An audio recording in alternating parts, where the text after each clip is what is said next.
discipline, and understanding. The father of a righteous man is great joy. He who has a wise son delights in him. May your father and mother be glad. May she who gave you birth rejoice. Hey, Mitch. Christ is my foundation. Why is the application? Listen to your parents.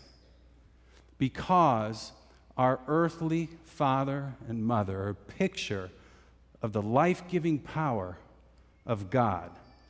And you cannot fully surrender your life to Christ and be characterized and known by ignoring your earthly parents.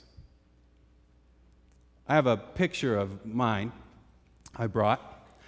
This is a newspaper article that was on the wire services when my dad was the youngest state senator in the nation. I think I'm about 18 months old in that picture, and I do think that is a vest and bow tie.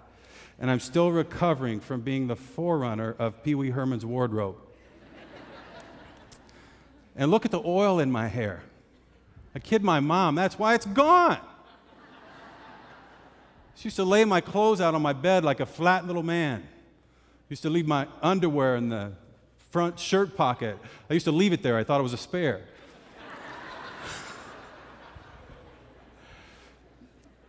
Because of my father and my mother, and because of my father disciplining me, I obeyed my mom and dad, and I was good at it. But as an adult, I continued as a business partner to obey my dad. Not listen, but obey. Here's the problem. You might want to write this down. When you obey your parents as an adult, you make their liabilities your own. When you obey your parents as an adult, you make their liabilities your own. And so my uncle comes alongside me, and he's teaching me the 30 sayings of the wise, and he's teaching me wisdom. And he says, Mitchell, there's another way. Write this down. He said, I call it sifting. Sifting. He says, listen to your dad. And when he says truth, like we saw here in this saying of the wise, affirm it. Listen to the truth and affirm it. Listen to him and honor him when he says something because you've studied Proverbs and you've studied the Bible and you know Christ. He said, then you can discern what's true. And you can listen to him and you can affirm that. But it's sifting to find that. And that's my challenge to you today is to do that with your parents. You may say, hey, Mitch, they physically abused me. I know that's here. I know that. And you may not have reconciliation, but as far as it depends on you, you can have forgiveness and you can listen and sift for the truth if you have fully surrendered your life to Christ, and wisdom is the foundation of your family. Wisdom builds a loving family's foundation. You know, there's two pressure points in a foundation. One is from the side, either side, and one is from the top, which you build upon it. By seeking money and Christ, money pushed Christ out of the foundation of my life. And it was cracked and dilapidated. And that affected what I built on top of it. Wisdom builds a loving family's foundation. Understanding establishes or erects or builds on top of or perpetuates a loving family's framing, what we build on top of the foundation. Proverbs 24:3 says, understanding establishes. Understanding establishes. Just as Christ is the wisdom of God, so the Holy Spirit, understanding is used for the Holy Spirit as imagery of Him in Proverbs and elsewhere. In Proverbs 9:10, it says, the fear of the Lord is the beginning of wisdom. We talked about that. The fear of the Lord is the beginning of wisdom, Proverbs 9:10. But the knowledge of the Holy One, there it is, the knowledge of the Holy One is understanding. Understanding means insight, comprehension. And it's through the Holy Spirit in our lives that we are able to understand the insight of the Holy Spirit. Our application here, saying number 11, is going to be hear your spouse. Mitch, why your spouse? Because I found that the farther our marriage goes, the more likely we are able to say, the Holy Spirit can work through anyone but my spouse. Let's see what the saying has to say. And some of you, this isn't an issue, I know. The saying says, apply your heart to instruction and your ears to words of knowledge, except from your spouse. No, it doesn't say that, does it? Apply your heart to instruction and your ears to words of knowledge.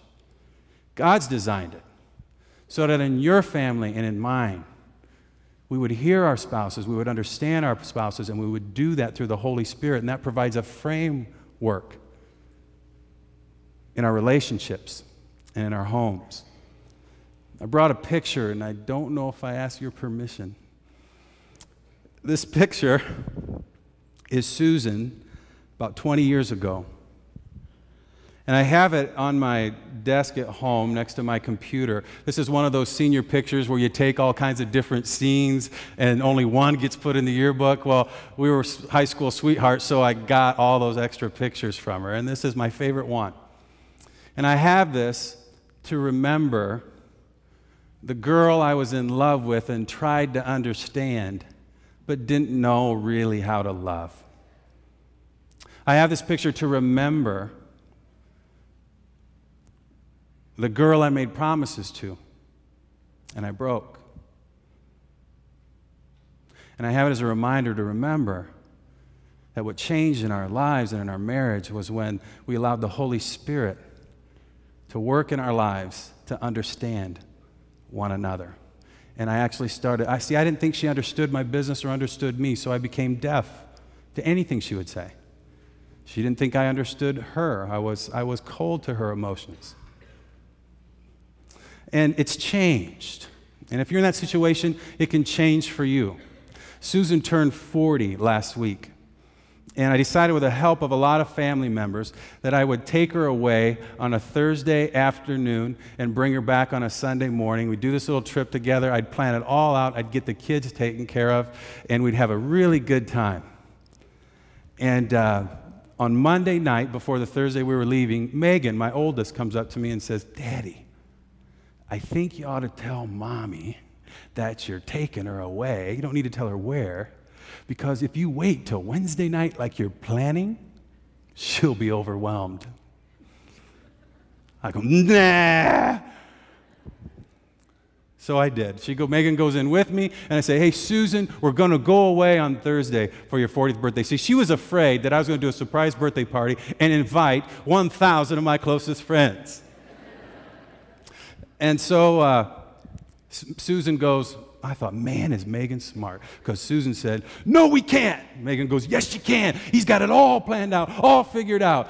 And then Megan's behind her when Susan's saying, "I don't think we can do this." And Megan's going, "Take me. Take me." And so we're working through that. And here's why I'm telling you the story. We get home, and the next morning I leave for the pastor retreat. And Susan has tears in her eyes, and I'm leaving.